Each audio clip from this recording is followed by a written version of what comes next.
Making friends is hard. Each action you take, which includes actions you don't take, jeopardizes you into becoming. Becoming is kinda crazy. You basically are selling yourself in some way to gain also in some way. Now, this is all vague, I know. What's the point? The point is to keep the subject broad enough to where a wide audience likes my shit, and therefore likes me, which gives me that happy chemical/hormone. Is dopamine a chemical or a hormone?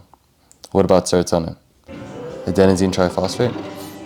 That's another video, but by this point, I've lost a couple people already from saying the word shit and a couple big words. I've become something that's easier to form an opinion on, to be disliked and misinterpreted. At the same time, I've also become easier to be liked, or at the least understood. A famous quote popularized by the recent biographical of Robert Oppenheimer ends with, "I am become death, the destroyer of worlds." It's ironic because although he had become death with the invention of the nuke, his justification of his actions were to save lives. Save life, in the US at least. All this talk of becoming brings me to my point that relationships are hard. The moment you meet someone, you have already become something in their mind. That's not to say you don't have some control in becoming. Make sure you have a firm grip, but not too firm. Hold some eye contact, smile, but not too big, otherwise it seems fake. These are things I've picked up in the game of becoming a first impression to someone. And much like pool, these skills can be worked on.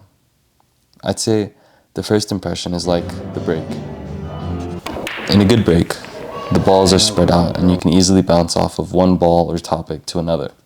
In a bad break, it seems kinda awkward or hard to figure out what to hit next, in general. But in Billy Mays fashion, but wait, there's more. Now, you have to maintain the relationship or keep the ball rolling. You might get lucky, hit a trick shot, hang out some more, or even get more lucky and connect a ball you'd never thought possible.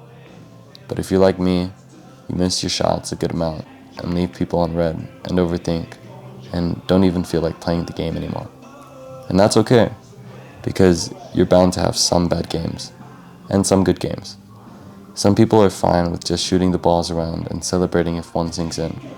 But if you want to get more serious with building connections, you gotta practice, and that's all there is to it. It may seem like an Oppenheimer level mission at first, but it really isn't. You can just rack them up again and start over.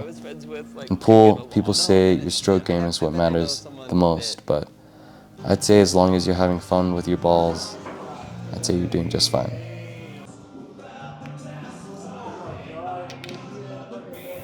I think the hardest relationship to get good at is the one with yourself. You notice things that other people don't, which more often than not is a curse rather than a gift. I can't believe I missed that shot. Why am I so bad at the game? I should have seen that coming. We're our own worst critics. That's nothing new. Try playing pool by yourself and you'll notice every time you miss, you think you should be doing something different. But that's what should be different. Your thoughts. If you miss real bad, you'll look around to see if anyone saw it. You'll look outside of the pool table when everything you need in order to have a good game is inside of you.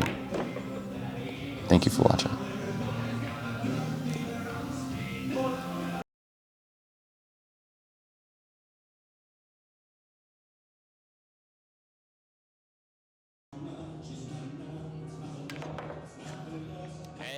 It's okay.